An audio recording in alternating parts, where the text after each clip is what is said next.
He is ready to rumble, I will tell you. With the guy who wants us dead, figuratively. This speech tonight will be classic Donald J. Trump. That the Correspondents Association was trying to sort of mend some fences. Welcome to Chaos on Culture, where politics gets real and the drama never stops. We break down the biggest debates, viral moments, and unfiltered reactions you won't see anywhere else. If you want the truth without the filter, you're in the right place. Make sure to subscribe and let's get into it. And you just heard Brian Stelter say that the Correspondents Association was trying to sort of mend some fences with the guy who wants us dead, figuratively. Figuratively, he wants journalism dead. SE Cupp, who often criticizes Donald Trump, appeared on CNN before the White House Correspondents Dinner, before the chaotic events that later happened, and said that Trump wants the media to be destroyed. In this video, we'll look at some clips from her CNN appearance and also go over my thoughts on what she said. Question just to start off with is sort of why is this night different than all others, which is a Passover question. But for President Trump, why, SE, is this the Correspondents' Dinner he has decided to attend as president the first? What's changed? Well, from what I can tell, they made it real easy for him to attend. And glad to see everyone's in great spirits and this is a party. I'm real bummed about tonight. Because here's what's happening tonight. Journalism is throwing a party. Journalism is celebrating journalism at this party. Journalism, for some reason, invited Brendan Carr, FCC chair, who is threatening to revoke the licenses of broadcast networks, Pete Hegseth, who removed journalists from the Pentagon, and Donald Trump, who attacks us on the regular. Now, they're giving Donald Trump a speaking position to roast us to our faces for an hour. And he doesn't have to stay for the part where we celebrate journalism and give out awards to journalists and talk about the importance of free speech. And here's the kicker, we broadcast it on national TV. He could not have planned this scenario better. And guess what? He didn't. We did.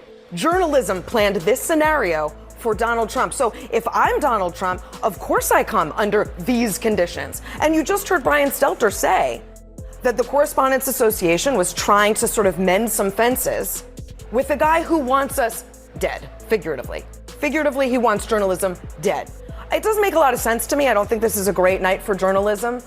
It's a night that's meant to be celebrating it, but I think it's a real bummer. I think SE Cupp makes some strong points. In my view, Donald Trump and his administration don't like journalism or journalists. They prefer people who simply repeat what he says instead of reporting facts. As Cupp mentioned, figures like Pete Hegseth also seem to support that approach. Rather than independent reporting, they appear to want media that praises the leader, similar to state-controlled media. I've often wondered why, when Trump started calling the media the enemy of the people back in 2015, journalists didn't push back more strongly by refusing to give him attention. He depends heavily on media coverage, and without it, he would likely struggle. The media actually has power to challenge him, but they rarely use it that way, even briefly. While I understand news still has to be reported, even a short media blackout might have forced a change in tone. Cupp's comment that he wants us dead was clearly meant figuratively, but considering the chaos surrounding events like the White House Correspondents' Dinner, it stands out. Overall, the situation highlights ongoing tension between Trump and the media, along with broader questions about how journalism should respond. He is ready to rumble, I will tell you.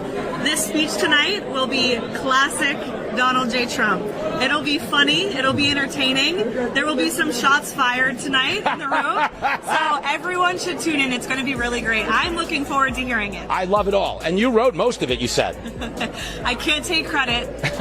In true Donald Trump fashion, the man puts his pen to the paper himself. So it's a lot of his own work. In this segment, the speaker says these comments are not literal but still very strong, especially considering recent events. They mention that over the past decades there have been very few assassination attempts on U.S. presidents, like when Ronald Reagan was seriously injured, and now claims or discussions around multiple incidents involving Donald Trump are making people ask questions. The speaker says they are not making accusations but simply wondering how the public views these situations, with some believing them and others thinking they might not be real. They compare this style of questioning to Tucker Carlson and briefly mention conspiracy-style thinking like that associated with Alex Jones. They also point out that Trump's background in entertainment makes some people more skeptical. The speaker adds that after these events, discussions about increased security came up, which also raised eyebrows. In the end, they invite viewers to share their opinions about comments made by SE Cupp and Karoline Leavitt, question whether repeated incidents are affecting public trust, and encourage viewers to like, subscribe, and follow more content on the channel. I am Chaos on Culture and I'll see you in the next video.